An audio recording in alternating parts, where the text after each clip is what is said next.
I've compiled the top 10 Blender tips for beginners that I wish I had known when I first started out. Stick to the end to see a bonus tip you can apply outside of Blender too. Now the first tip is all about rendering. I remember when I first started, I was using a cheap laptop that could barely run Blender, let alone render animations. But then I discovered Sheepit, a free Blender-specific render farm. That's right, folks, it's entirely free. All you have to do is render 10 frames of someone else's project using their client, and in return, you get to use their service to render your own frames faster.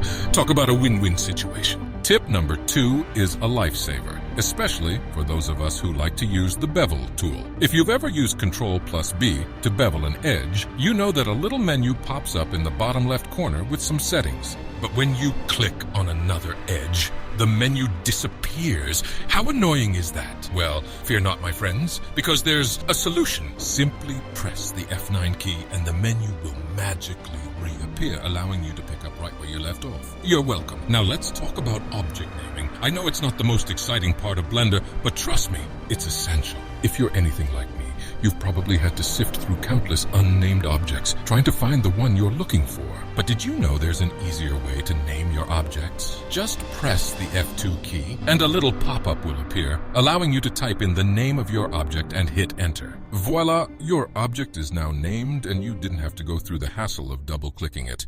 Tip number 4 is all about getting feedback on your work. It's crucial to improve as an artist, and getting feedback from others can help you identify areas where you need to work on. But what if someone asks to see your blend file to help you with a problem you're having with textures? If you send them your blend file as is, it won't include the textures, and that's no good. So what do? Easy peasy. Just go to File, External Data, and select Pack into .blend. This will pack all of those textures. For tip number 5, I'm going to introduce you to a game-changing add-on that will save you countless hours of work. It's called Lily's Surface Scraper, or Scraper as I like to call it. This little gem takes a URL and generates an entire node setup with all the textures applied for an entire material, all in a snap. No more manually adding textures one by one. Here's how it works. Simply find a texture website you like, copy the link to the texture you want, go back to Blender, click Import from Clipboard, choose your resolution, and boom! The add-on will search through the URL and pick up those textures for you. But wait, it gets even crazier. This add-on generates an entire node setup just based on the URL. I'm not even kidding. It's like magic. And ever since I discovered it, it has saved me so much time. And while we're on the topic of saving time, let me share a little secret with you about duplicating objects. You may have heard of Shift-D to create a copy or duplicate of something, but did you know there's a better way? That's right, there's an Alt-D shortcut that creates an instance instead of a copy. What does that mean, you ask? Well, let me show you. When you use Shift-D to duplicate an object, there is no link between all the objects. So if you need to make changes to all of them, you have to go into each one individually, and that's just annoying. But with Alt-D, it's a whole different story. Because it's using the same mesh data, any changes you make to one object will be reflected in all the other instances. So if you need to duplicate objects that are supposed to look the same, use Alt-D instead of Shift-D. Let's talk about selection methods. I know there are a ton of ways to select things in Blender, but let me show you a few quick and easy methods. To select multiple things, just hold down the Shift key and click away. You can also use the box select method with B or the circle select with C. But let me tell you, using the circle select to select a path is a big no-no.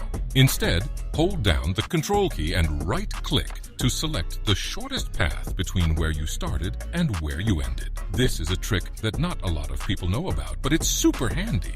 I didn't know how to do that for way too long, so don't make that mistake. You probably know how to bevel, it's just Control-B. But do you know how to bevel a vertex? Well, there's a couple ways. If you want to bevel all the vertices that you have selected, just press V when you're beveling, and it will just bevel the vertices. But if you just want to bevel one vertex, select that vertex. Control-Shift-B, and there you go, you've got all the same options such as the segments and the profile. Next up, let's talk about normals. These are basically the directions that faces are facing, and they're super important. To turn on normals in Blender, head to the viewport options, click on Viewport Overlays, and check the box for normals. Now you'll see blue lines indicating the direction of the normals. You probably know to do a normal extrude by hitting E, but did you know there are other options? Hit Alt plus E to bring up the Extrude options menu.